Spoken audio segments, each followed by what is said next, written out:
Hello, JBS viewers. I'm David Harris, and I'd like to welcome you to the first in-person, in-studio session of Fighting Anti-Semitism, brought to you by ISGAP, the Institute for the Study of Global Anti-Semitism and Policy. And I'm the Vice Chair of ISGAP. I'm David Harris, and I'm joined by the visionary founder and head of ISGAP, someone that some of you may have met before on Defending Israel, Dr. Charles Small. Welcome, Charles. Hi, great to be here with you and with the JBS family. So, Charles, let's go back to basics for the viewers who've not yet met or encountered ISGAP. You founded it. Why, when, for what purpose? So we started ISGAP, the Institute for the Study of Global Anti-Semitism and Policy, in 2004. I had met Elie Wiesel growing up in Montreal. He had a sister there. But Elie Wiesel and Kofi Annan had the first ever conference on anti-Semitism at the United Nations. And at this very important conference, there was a group of professors there, scholars. And we were getting increasingly worried about the rise of anti-Semitism. So we got together and we started a small nonprofit. It was a group of scholars doing research called ISGAP. And to make a long story short, we started in 2004. Elie Wiesel was our first honorary president.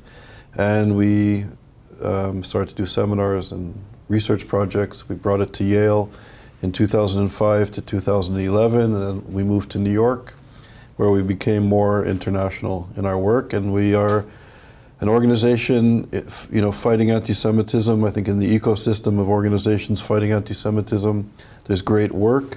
And in this ecosystem, we're focusing on higher education, high caliber research, and dealing with policy. Okay. What distinguishes ISGAP from other Jewish organizations that are fighting anti-Semitism? What do you do differently? So we're committed to high caliber scholarship, and I think as it's sadly become very clear to, I think, the Jewish community and to the wider society, universities are at the front line of a war against the Jewish people. They're at the front line of a war against democracy. And I think that ideas matter, and we know that ideas filter down into society, including anti-Semitic ideas. And we're trying to do high caliber research that focuses on contemporary anti-Semitism and tries to shift the discourse, which is increasingly anti-Israel and anti-Semitic. So, from my experience with ISGAP, and I've now been involved closely for, I guess, nearly a year, but I knew the work before, I see several broad areas where you're really quite unique. I mean, everyone's now talking about the universities. This is not specific to one organization. But you had a vision going back to 2004 that said we can't just be of the moment.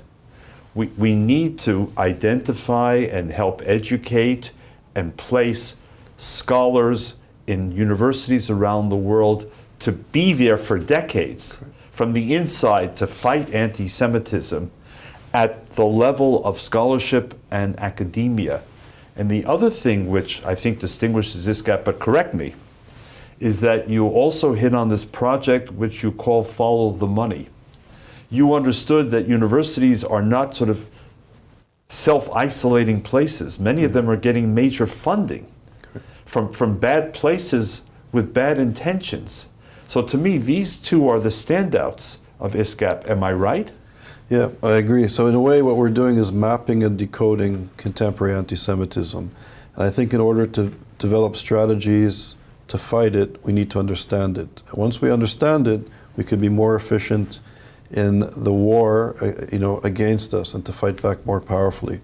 So ISGAP takes the best minds in the world from around the world, and we're studying how anti-Semitism is evolving and why it's evolving and who's behind it.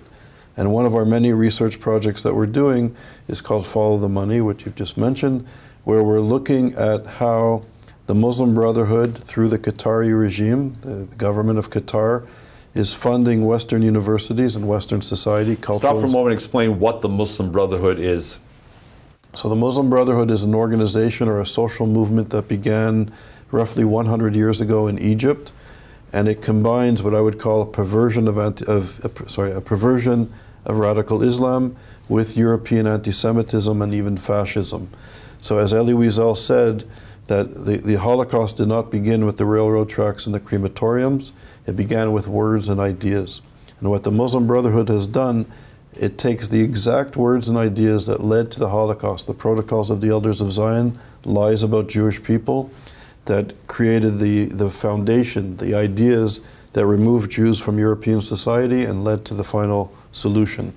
The Muslim Brotherhood takes that ideology and they're spreading it. And this is a core element of their belief. It's not the radical wing of the Muslim Brotherhood or the military wing.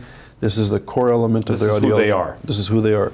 And they are the foundation. The Muslim Brotherhood is Hamas. The Iranian revolutionary regime, even though they're Shiite and the Brotherhood started in Sunni Egypt, the regime of Iran takes the ideology of the Muslim Brotherhood as their foundational principles, and they're calling not only for the annihilation of the State of Israel, but for the murder of Jewish people around the world. Qatar, a very wealthy country, we've traced over $1 trillion in assets that they have. Trillion with a T. Correct, which they're working with the Muslim Brotherhood to propagate and export this ideology, and they've invested at least tens of billions of dollars in American universities that we found to shift the discourse when it comes to the Jewish people and the State of Israel. But wait, Qatar, isn't that the country that we hear is home to the U.S. Central Command, home to at least 6 American universities? And isn't it that benign, peace-loving country that's helping to negotiate hostage releases? Is this the same Qatar? Right. What's going on here? This is the same Qatar that we know that they employ over 13 leading PR companies in the United States that will present Qatar, like you've just said. So they are allies of the West, but they're also close to Hamas. We know the leadership of Hamas sits in Doha, in Qatar, and they fund Hamas. They're also friends with the Iranian revolutionary regime, the Taliban, and all sorts of horrible actors. So they are in the center of this whole mess now when it comes to the war in the region. So ISGAP has had this project follow money. You found $1 trillion in assets. What specifically have you learned so far in your research that has application for American security policy, American educational policy, American politics? Right. So we know that the Muslim Brotherhood, 40 years ago, they had a document which was discovered in Switzerland, and it also appeared in the Holy Land Foundation court case in the United States, where their mission is to use anti-Semitism to fragment Western society and to weaken it. Because the goal of the Muslim Brotherhood is not only the annihilation of the Jewish people and the State of Israel, but it's to destroy democracy. And we can see, using soft power in our best universities for the past 40 years, that after October the 7th, after the pogrom, on October the 9th, when we went back to school, on that Monday to our universities and to our campuses, they erupted in not only anti-Semitic and anti-Zionist demonstrations and activities, and the atmosphere was horrible, but they're also supporting Hamas we have American hostages in Gaza. We have American professors, American students, with Students for Justice in Palestine, an organization also connected to the Muslim Brotherhood, supporting terrorists. And we know that the discourse in the university has been shaped in part, significantly, by this money coming from the Brotherhood. So this is a strategic and security And concern. you found smoking guns? Absolutely. We have 5 reports on our website that is available now, and there's more to come. First of all, what's the website address so people can go to it? So our website is www.isgap.org. Okay. And there's 5 reports there. One report in particular, we found $1.3 billion in undocumented money coming from Qatar to Texas A&M. Now, when you say undocumented, you mean not reported by Texas A&M to federal authorities? Correct. Universities, when they receive foreign gifts of over $250,000, they're obligated to report it to the federal government. And you're saying Texas A&M has not reported over $1 billion? Correct. And we found the contract, And in the contract, we found 502 research projects that the Qatari regime is funding with Texas A&M. Qatar owns the intellectual property rights for all 502 research projects. And we know some of the research projects have military could be used for military purposes, and even nuclear energy and potentially weapons purposes. So why is this not raising alarm bells in Washington, D.C.? Well, we are. We published the report. I mean, you are, but why is the government itself? Why is the Congress? Why aren't both political parties shouting from the rooftops? Right. I think we're trying to create awareness, and I think through programs like this, the community needs to be aware of what our enemies are of the Jewish community in Israel, and also for democracy in the United States of America. This is a threat to our strategic stability. Charles, and what's been the response of Texas A&M? So Texas A&M has denied that they're doing any nuclear energy classroom teaching, but what we said wasn't concerning the teaching. What we said is that Qatar owns the intellectual property rights for 502 research projects. Some of it could be used for military purposes, including nuclear research. Texas A&M has a nuclear reactor. It's one of the few, 3 I believe, in the United States, nuclear reactors for research. So this is deeply alarming. We also discovered Yosef Kawadawi, who was the spiritual head of the Muslim Brotherhood. And by the way, the Qatari regime has a spiritual oath. They're obligated to live by the religious rulings and edicts and fatwas of the Brotherhood. Yosef Kawadawi, who was the head of the Muslim Brotherhood, always preached throughout his life that the true believer, the true Muslim, is obligated to complete the work of Hitler. This is the Muslim Brotherhood. Yosef Kawadawi's daughter is a professor at Texas A&M, and she is a professor of nuclear physics, and she's been engaged and involved in very sensitive issues for decades on nuclear proliferation, on Iran's quest for the bomb, and international nuclear regulations. So this is almost out of a B movie, but these are the type of things that we have in our reports. Now, you mentioned 5 reports are on the ISGAP website. What are some of the others? So we have an outline of the Muslim Brotherhood ideology, its association with the Qatari regime and Hamas. We've looked at how the funding by the Qatari government in American universities has shifted the discourse, how our understanding of Israel, Jewish peoplehood, being Jewish, and Zionism has shifted in academia. We're measuring the impact of the funding. So we've determined scientifically that universities are a major source of anti-Semitism in the United States. Anti-Semitism is coming out of universities into society. It's not coming from society into the university. So we've clearly shown that universities are a major source of anti-Semitism. And to put it very simply, the Jewish people, during the time of the final solution of European racist anti-Semitism, the Jewish people were defined by scholars and various thinkers that were connected to the Nazi Party, that the Jewish people were not white, and we were poisoning the purity of the white Aryan race. Fast forward less than 2 generations later, in our best universities in the United States of America, in New York City, where we speak, we're such an important, vibrant Jewish community. Now professors are teaching that Jews are white, and it's not that we're white and welcome to the club and we're sorry for what happened during the Holocaust, is that we're white, we're the epitome of racists, we support an apartheid, racist, colonial, occupying fascist Nazi state.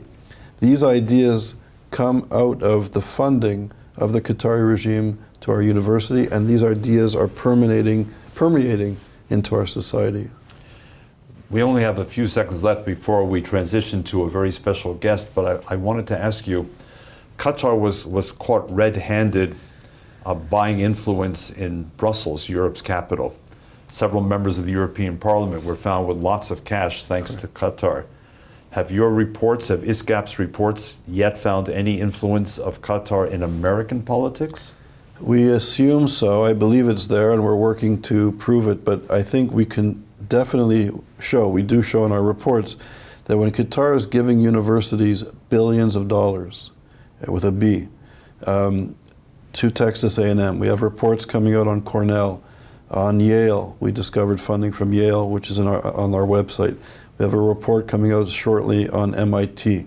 When Qatar is giving billions of dollars, we know it buys influence in academia, and I'm confident it's buying influence among legal firms, in PR firms, and in political circles. So this is a threat to our democracy. It's a threat to American stability and our strategic... And national security. Correct.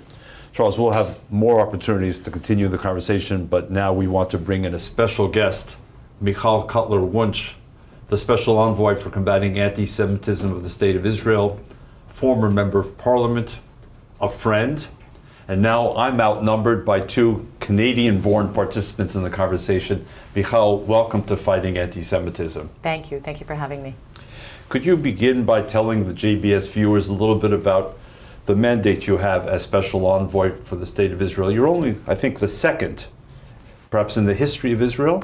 You're right. So Israel was a little late to join this coalition of special envoys for combating anti-Semitism. There are about 30 of us from countries around the world, which is very, very devastating news. It means that 30 countries or so have recognized that this increase of anti-Semitism merits the appointment of a special envoy for combating anti-Semitism. And Israel, I am the second special envoy for combating anti-Semitism, and I was appointed just weeks before 10/7, before the war broke out. That has impacted not only the mandate, but the urgency with which I've carried out the mandate thus far, and maybe we'll dive a little bit deeper into that. We will indeed. So talk to us first of all about the mandate as you first accepted it. What did you understand the job to be? So I'll say I come to this job basically with sort of hitting the ground running, because I come from the perspective of international law and human rights, co-opted and weaponized in the international institutions, the UN, UNRWA. We've seen many examples, including The Hague, which we'll talk about.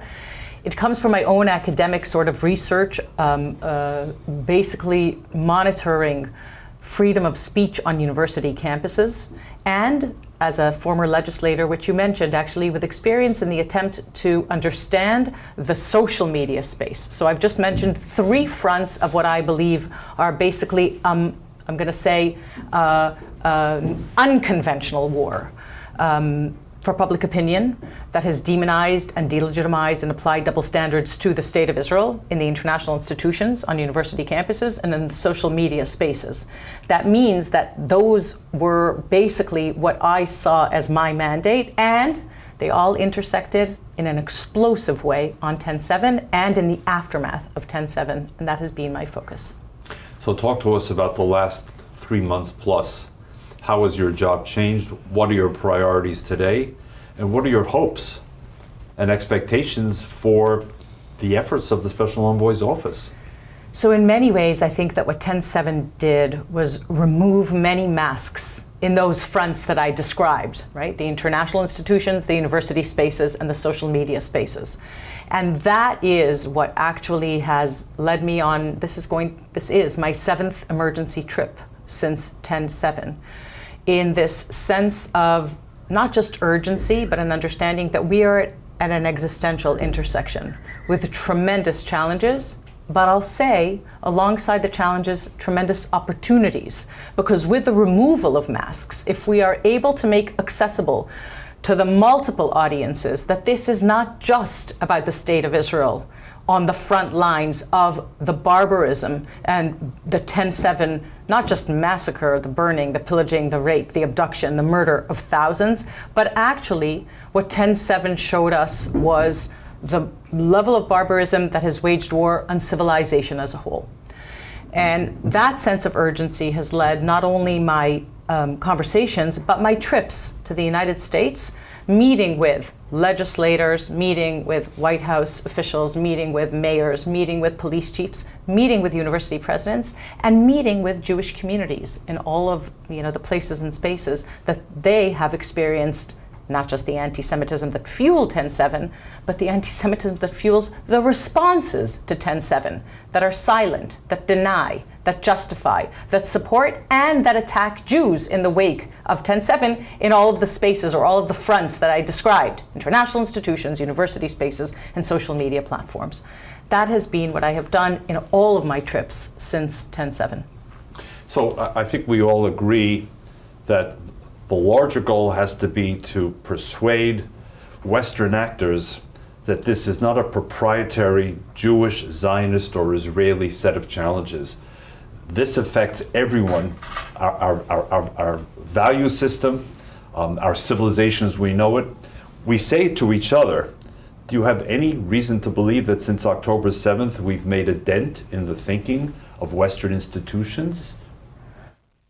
So that's a really tough question, David. I have to say that the savage brutality of 10/7, initially I would have expected, and I think many expected, that it would take much longer to respond in the way that I described, with silence, denial, justification, support for, and attack of Jews.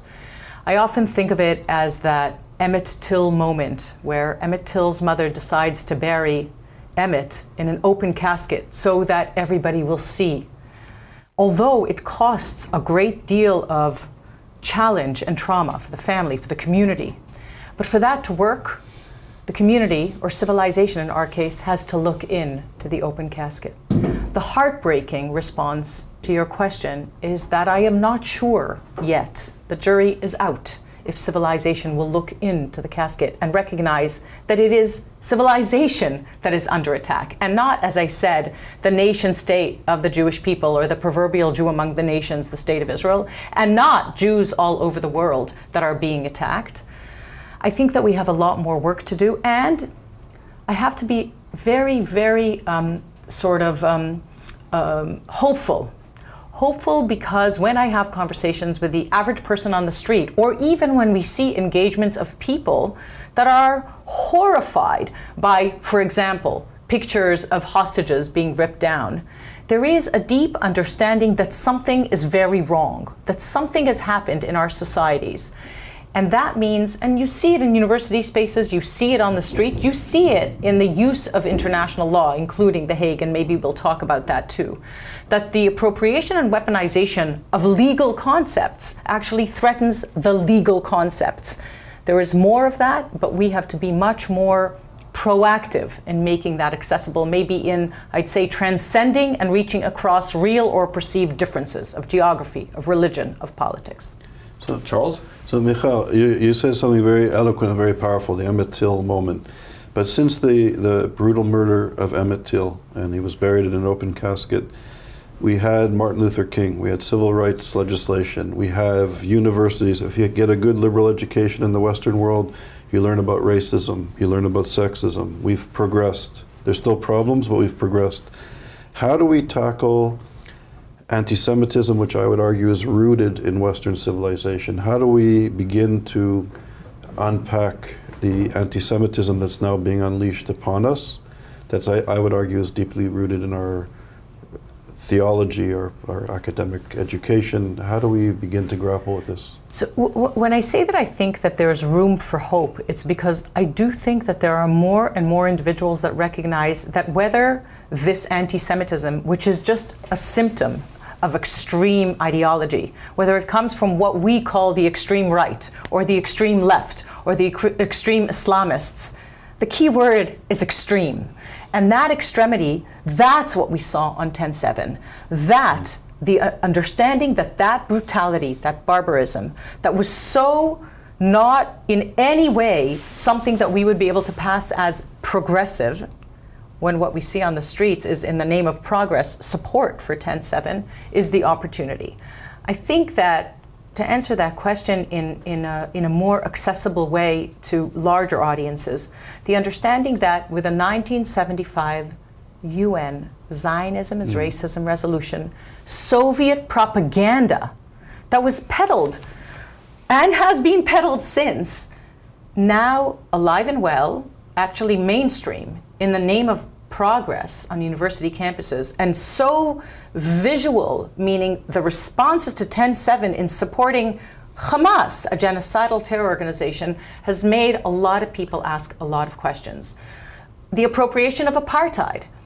The appropriation of apartheid post the 2001 Durban Conference Against Racism turned anti-Semitic hate fest to peddle the next blood libel. Zionism is racism, 1975. 2001, Israel's an apartheid state that has resulted in 23 years of Israel apartheid weeks on every campus in North America. That means we have 23 years of graduates that actually believe that Zionism is racism, that Israel is an apartheid state, and the most Orwellian inversion of them all. I think we are living through it right now. It is one that causes me great fear and concern, and that is, of course, the Orwellian appropriation, inversion of fact and of law, accusing the state of Israel on the docket of the accused of none less than genocide in the context, if you will, of an attempted genocide of war crimes, crimes against humanity, and the intent to commit genocide by a genocidal terror organization on 10/7, and even while it is a questionable issue for university presidents if calling for the genocide of Jewish students on their campuses is a violation of their codes of conduct, when we know that calling for the genocide of any other group would be a violation of their codes of conduct, so the double standard piece. I think that in many ways, what I've just described in the appropriation and weaponization of those concepts undermines what racism is, was, and we were meant to fight. What apartheid was, and we intended to change. What genocide is, and we now mark 75 years to Raphael Lemkin actually coining the word genocide to describe the atrocities too terrible to imagine, but not too terrible to have happened, understanding that that convention for the punishment and prevention of genocide has been weaponized in this way means that it will fail to protect anybody, not just the Jews, the bloody canary in the mine shaft. And this notion of never again being right now moment is, I think, one that we are able to see so, or at least on 10/7, we're able to see so clearly with the brutal removal of masks. And the question is if we are going to be able to transcend, as I said, real and perceived differences of politics, of geography, of religion, in order to make that accessible to the wider audiences, that this is about their commitment to the never again is right now to anybody, and that the threat to the state of Israel, as we'll call it, the bloody canary in the mine shaft, and to Jews around the world, whereas, we know over and over again, it may end with the Jews, it does not end with, begin with the Jews, it does not end with the Jews. So there are those in the Jewish community, I'm sure you've met them, I've certainly met them, who are far more pessimistic. What they say essentially is that the venerable institutions on which we've relied in the West have largely failed us since October the 7th. To use your terminology, they've been unmasked. The UN system, from the UN Secretary General himself, the UN General Assembly, which has never been able, not before or since October 7th, ever to name Hamas in condemnation, UN Women, the so-called UN Human Rights Council, and of course, the biggest elephant of them all, UNRWA. The universities. We saw on display, you referenced, 3 of our great universities with a complete moral collapse. The women's movements that had done so much to trigger a revolution in our thinking about gender and equality, the mainstream media, and too many governments. In fact, I think the 3 of us can name the righteous governments on far fewer hands than the unrighteous.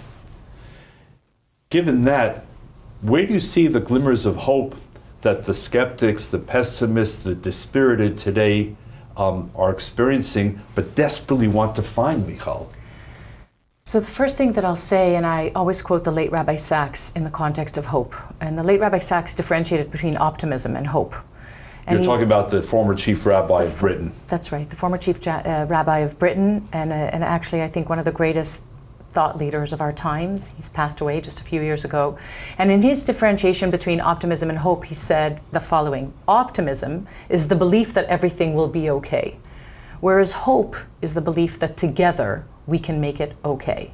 In that sense, optimism is a very passive virtue, whereas hope is a very active one. And it takes not very much courage to be an optimist, and a great deal of courage to have hope. And I remind us that our national anthem of the State of Israel is Hatikva. I think that we have had a very brutal awakening. A very brutal awakening that in many ways demands action and courage. It's not going to happen on its own. Hope is not going to fall into our laps. What it does demand is the understanding, first and foremost, of Jewish unity. First and foremost, right? You think of the first time of an attempted genocide. We're about to, celebrate Purim or mark Purim in this devastating time. I don't even know how we celebrate, but mark Purim, the first attempted genocide of ancient Persia of the Jewish people. And the first thing that Esther says to Mordechai after he says to her, you have to do something about this decree that is going to wipe out this people that is spread out all over the place, which is, at the time, what Haman regards as our weakness. The first thing she says is, Knos et kol haYehudim, gather all of the Jews. The first imperative is that understanding of unity. That is the greatest resource of hope that I have at this time. The second piece is actually what Mordechai says to Esther after, when she is very reluctant. And what he says to her is, Im hacharesh techarishi ba'et hazo, revach ve'atzala yamod leYehudim mimakom acher. If you will be silent at this time, salvation will come to the Jewish people from another place. That understanding, that's hope, right? In that desperate time, that there was no Jewish sovereignty. There was no Jewish army. There was no understanding of a homeland that we return to after thousands of years of exile and persecution. So when I look at where we're at this intersection in history, this is going to sound crazy, David, but we've never had it so good when we have it so bad. Half of our people is in the state of Israel, the nation state of an indigenous people, a prototypical indigenous people that speaks the same language and traverses the same land and reads the same book and practices the same customs and rituals for thousands of years, returned to that nation state, half of us there, and half of us in the rest of the world, primarily here in the United States, in relative, I'm not saying there's no discomfort, but relative safety and security compared to our ancestors. They could have only dreamt to be in this position when we are so challenged, and we are challenged. But if I know that the first understanding is that we stand united, that we are one side of the same coin, and that if we work together, all of us in Israel and all of us in the rest of the world, then we can, in this first time in history, never before have we been in this situation, actually have a chance, I'm not promising, but have a chance of pushing off this tsunami of hate. That's the first thing. The second thing is the understanding that we have allies. We do have friends in all those countries, because half of us, a little more than half, are in Israel. The other half, 6 million boots on the ground right here, have allies that have worked together over time to change, including the civil rights movement, to change reality. And if we don't recognize, and to quote another incredible rabbi, Rabbi Soloveitchik, that this may be the first time in history that we can not just lean in to this covenant of fate that is always defined for us from the outside by hate, by Jew hatred, by anti-Semitism, but actually for the first time prospectively have the opportunity of leaning in to the covenant of destiny as a people from a positive perspective. When we have that nation state and we have relative safety in the rest of the world, then I would be remiss if I weren't hopeful. So that is what gives me a great deal of hope. But as I said, that requires action and courage. It's not going to happen on its own. And in many ways, it is actually what drives me with this sense of urgency to keep flying from Israel. Although my own 3 kids are in the army, 3 or 4 of my kids, and every time I get on a plane, I think to myself, this is crazy that I'm on this plane. But it is a very important understanding or an awakening to bring people up to speed, because those of us that have been in this space monitoring and addressing rising anti-Semitism, of course we recognize what we see when the masks are removed. But not all of us have been in this space. And it's incumbent upon us, those of us that have been in this space for this long, to actually make accessible for people what it is that they see with the exposed masks, where it is that we can reach across differences, as I said, and I think that there are many places. And I'll say one more thing. You know, what was very clear, not just in what happened in 10/7, even because of the geographic location, I remind us, including Lillian Silver, a 72-year-old Canadian-Israeli peace activist, literally, you cannot make it clearer that 10/7 was about an annihilationist intent of 1948, of Israel's very right to exist. It's not about 1967, it's not about borders, it was very clear, it's about Israel's very right to exist. That actually enables us internally as a people to have a conversation about what it is that I spoke about before, about Zionism, about the identity of the State of Israel, maybe the Declaration of Independence we can drill down a little bit more on, and the understanding of, at this moment in time, at 75 years young, that's all the State of Israel is. That's very young for a country. What it means for us as a people at this moment in time, with this challenge there and in the rest of the world, to continue in the construction of, I'll say, the next tier of this shared project that is the miracle that is the 75-year young State of Israel, that gives me a great deal of hope. And I hope it gives many of our listeners the degree of hope that I know they need. But take us inside the meetings. You said this was your 7th trip overseas, whether to the US or other countries. We're not asking you to tell us things that you shouldn't, but what can you accomplish by being in the United States, for example, or returning to the United States? What's your message here? What's your goal here?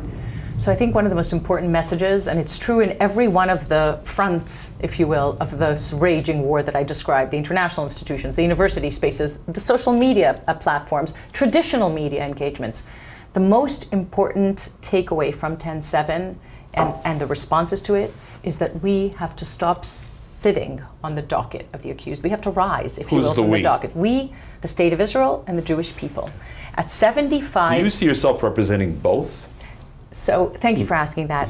I am Israel's special envoy for combating anti-Semitism, and I mentioned that actually there are special envoys for other countries as well, but the State of Israel is also the nation state of the Jewish people.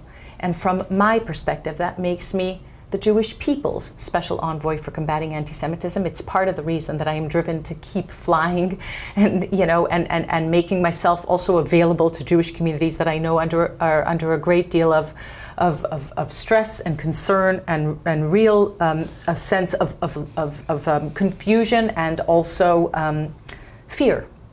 So yes. So what message can you bring people who are frightened and who are scared? So the most important thing for me, I think, in the paradigmal shift, understanding that on 10/7, I said many masks were removed, but I also believe many paradigms collapsed. The most important paradigmal shift in identifying and combating anti-Semitism is to stop being reactive or playing whack-a-mole, if you will. That's how I describe it in the social media sort of setting, because we hit down one head and 1,000 more pop up. We remove one piece of content and it's there for so long, by the time we removed it, billions of people have seen it.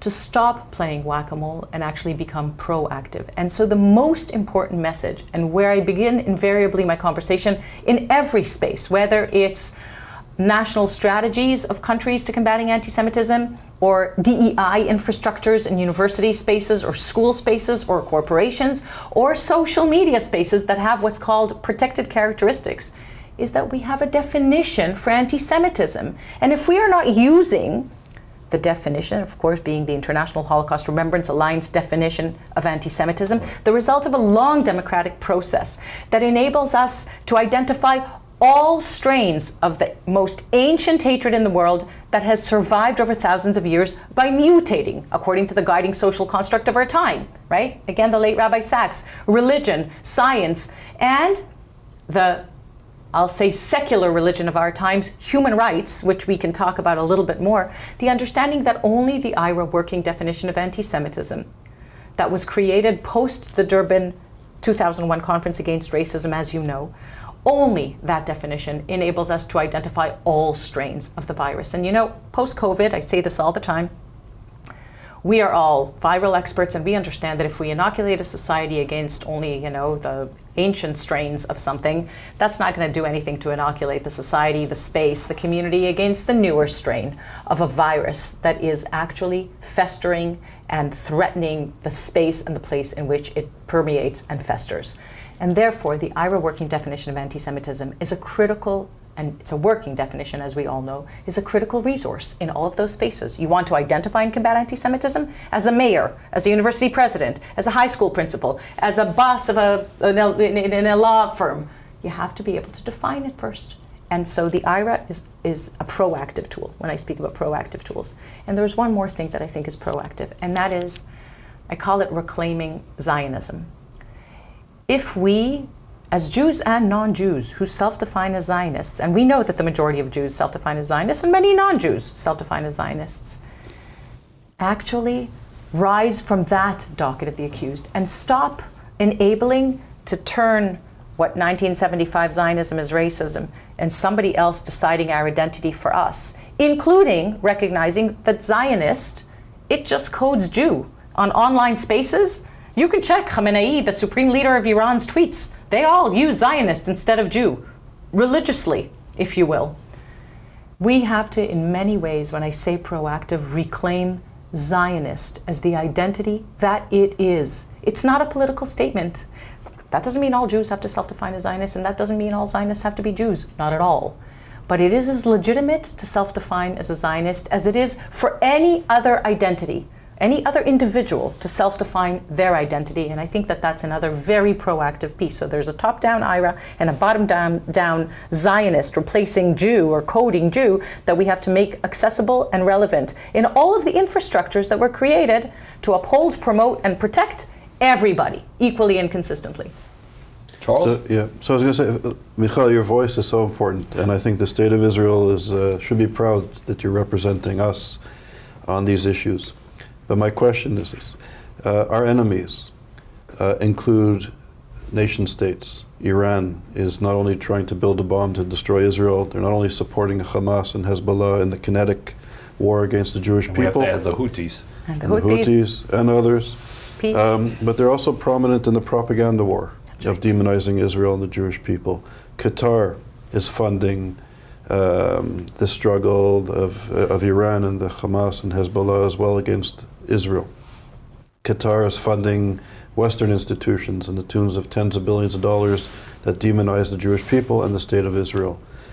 Will the State of Israel, I guess in a way, step up their efforts and really use their abilities and power as a state to confront global anti-Semitism, which is a strategic threat, I would argue, to the State of Israel and certainly to Jewish communities in the diaspora?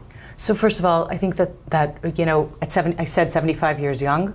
We talked about sort of focusing outside, and now we have to turn the lens back inside. I think that it's critical that the State of Israel recognize, as the nation state of the Jewish people, that it has a growing responsibility to ensure that we create the infrastructure and be at the forefront of that fight. And I actually think that The Hague really hit it home.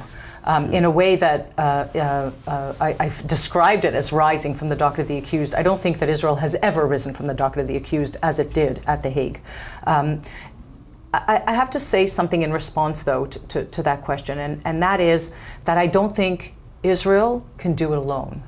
I think in many ways Israel is one of the many democracies that have to recognize, and again, 10/7 actually exposed that all of the spaces that have allowed anti-Semitism to fester, university spaces, countries, actually are risking the foundations of their own mission statements from universities, whose mission, I think, is to teach people how to think and not what to think. And if we understand that following the money brings us to recognize that there are very negative influences in teaching people what to think, a very scary prospect for universities, then that is the very important accountability mechanism that we have to create in those university spaces, in Congress that holds to account those universities and so on.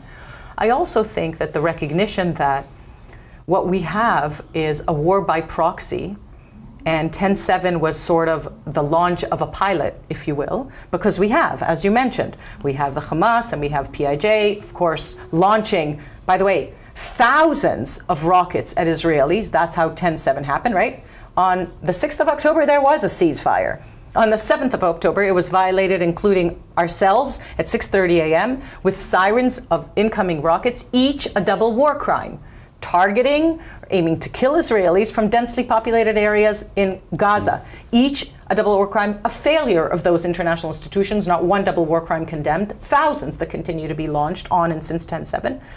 But the understanding that the war that Iran is fighting and other very, very, I'll say, negative forces, not just Iran, that Iran is fighting this war by proxies. We mentioned Hamas, we mentioned Hezbollah, we mentioned the Houthis, but it is Iran behind all of these sort of not just conventional wars, rockets and so on, but actually what you mentioned before, the demonization, the delegitimization, the double standards. Well, again, in that unconventional war, we, again, may be the bloody canary in the mine shaft, but what is threatened is the foundations of democracies.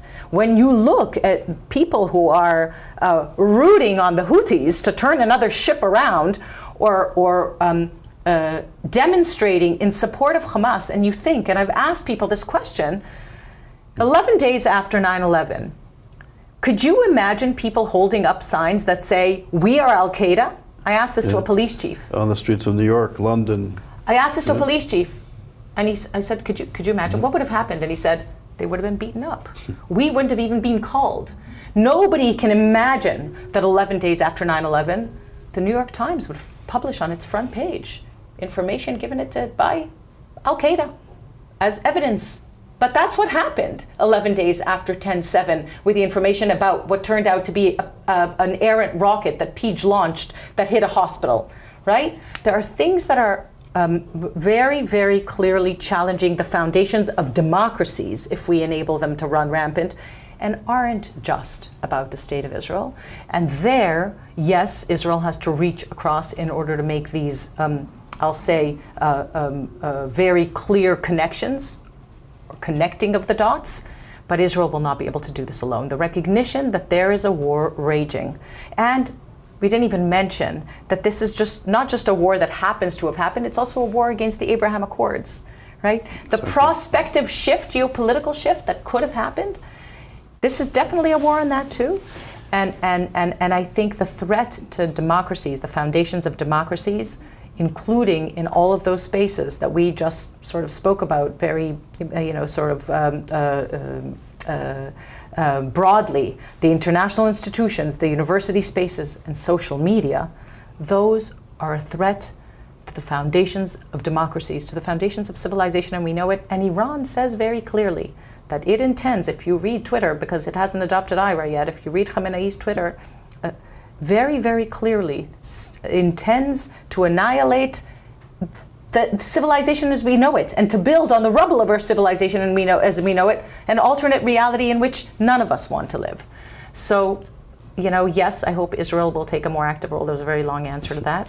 But I do think that there will have to be additional countries that lean into this and take responsibility, recognizing that it's a threat to their foundational principles. Lots of questions and very little time. Has the IRA working definition, which you spoke about at some length, made any practical difference since October 7th? So the IRA working definition enables a conversation which I've had, including with some of the university presidents we saw at Congress and many other university presidents, because they are academic institutions, to hold them to account for their commitment to combat anti-Semitism on campus. Has it made progress in terms of being adopted by additional university spaces or social media spaces? Or for that matter, even referenced by those who have adopted it, or whose behavior has changed since October 7th because of their mindfulness about the IRA working definition? In other words, for many of us, and many of us were deeply involved in the formulation of the definition, in the politics of its acceptance, are we barking up the wrong tree in a way by putting so much emphasis on the IRA working definition, while in fact the anti-Semites are raging, and too often they're being appeased rather than confronted using the IRA working definition? So I think in many ways 10/7 made it much more possible for us to enlist more understanding to the not only the accuracy, but the urgency of adopting and implementing the IRA And you've working seen that definition. yourself? Absolutely. Good. In conversations. That's encouraging. Yeah, it is encouraging. I do think that it's going to take, for example, all national strategies. So the Coalition of Special Envoys for Combating Anti-Semitism refers to the IRA. We issued a joint statement. I issued with some of the individual special envoys joint statements post 10/7, as well as with the coalition. And the coalition uses the IRA as a benchmark definition. Where I do think we're going to have to work much, much harder is Jewish communities in all of the countries in which we have not only the capability, but the responsibility to work with government to ensure that national strategies use it as the benchmark definition, because without it, you may be identifying some strain of anti-Semitism, but not what made itself evident on 10/7 and in responses to 10/7, and that is that the current mutated mainstream strain of anti-Semitism is anti-Zionism. It's the negation or the denial of Israel's very right to exist. It can't be clearer on and post 10/7, and I think we have a lot more work to do there, ensuring, including in the various constituencies and geographies and regions, that our governments are held to account in their national strategies, that universities are held to account in their DEI infrastructure that ensures that everybody receives diversity, equity and inclusion principles apply to everybody except for David, who's a Jew, and Catherine, who's a Zionist. That cannot continue any longer, and the IRA is the critical resource there. And there, I think we all have very important work to do still. Thanks for that, Michal. We have time probably for just one or two more questions. Charles, you have one before I ask my next one? Turning to South Africa. So the South African government is a very corrupt government. It's a government that is not able to deliver basic goods and services to its citizens. And yet, when it came to The Hague, they acted very efficiently and very effectively. The fact that the ANC government is bringing this charge against Israel is a propaganda coup. Do you see other actors like Iran and potentially Russia? Is there any indication that this is more of a coordinated effort and nefarious sources are supporting the ANC government to do this? So I think we already pretty much know that there are many others that are sort of stirring the pot, if you will. What's most preposterous in the Orwellian inversion of fact and of law by South Africa, and I very much hope that it will be penalized and held to account. I mean, if you would ask me what the right thing for the High Court of Justice, for the International Court of Justice to do, it is to recognize that it is actually under attack, and the understanding that if the International Court of Justice, with a final nail in the coffin in the weaponization of international institutions, can be weaponized in this way by South Africa, then all democracies better know that they will be accused. And guess what? Just days after the allegation at The Hague, in fact, when a vessel was attacked and the US and the UK responded, Russia made the allegation that it's a violation of international law. Right. There better be paying attention, but what's most Orwellian about South Africa is that it made those allegations even as it hosts perpetrators of genocide in Darfur, even as it continues its relations with countries that we know can be not only in violation, but endorsed, and actually, most importantly, before Israel even responded to the 10/7 massacre, South Africa endorsed Hamas, a genocidal terror organization that, like Mein Kampf in its charter, openly commits to the annihilation of the State of Israel and the murder of Jews.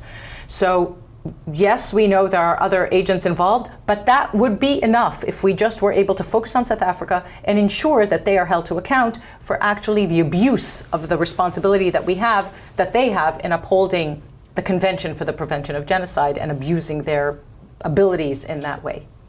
Michal, last question, unfair because it's a big question and we don't have more than a few seconds left. You spoke about the Abraham Accords. And for several years, this kind of consumed us, a new vision, a new circle of peace. But now we are reminded through the polling in the West Bank and Gaza that 75% or more of Palestinians openly support what Hamas did on October 7th. Our putative peace partner, the Palestinian Authority, has jumped on the Hamas bandwagon, and UNRWA has been exposed as a kind of long-term assembly line for more and more anti-Semites, anti-Zionists to come on track.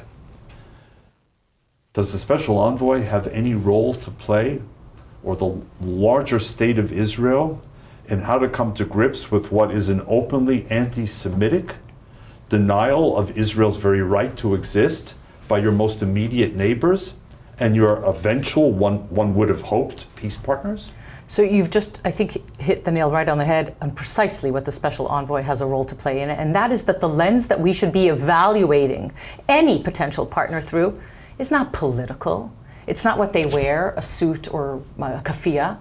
It is anti-Semitism, right? So long as, whether it's UNRWA that educated the 3,000 plus barbaric savages that perpetrated the crimes on 10/7, but educates Palestinian children right now with international funding.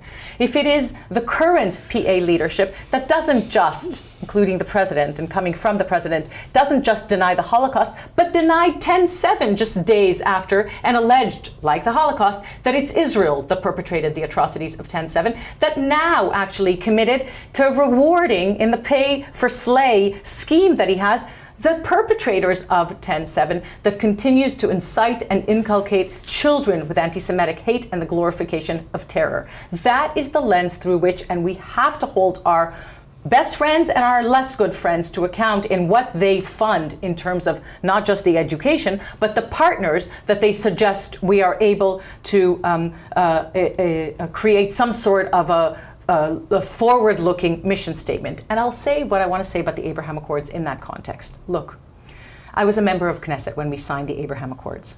The Abraham Accords actually, for me, represent the potential of the paradigm shift from the failed attempt in conventional warfare to destroy the state of Israel from 1948 to 1973, the Yom Kippur War, and a series of conventional wars and in between, to what we know of as, I mentioned, the Zionism as racism, unconventional war for public opinion, UN resolution, but also the three no's of Khartoum. No to recognition of Israel, no to negotiation with Israel, and no to peace with Israel. The Abraham Accords flipped the paradigm to the three yeses, to recognition, to negotiation, and to peace in that order. The potential of understanding, and it sounds so basic, that in order to be able to make peace and negotiate the terms of the peace, first you have to actually mutually recognize each other's right to exist.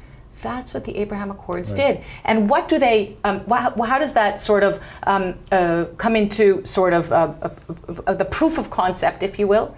It is the curriculum in the countries that signed the Abraham Accords that actually changed. And we know to track that the anti-Semitism that was integral to the curriculum in the UAE, in Bahrain, in the countries that signed in the Abraham Accords, the anti-Semitism is gone.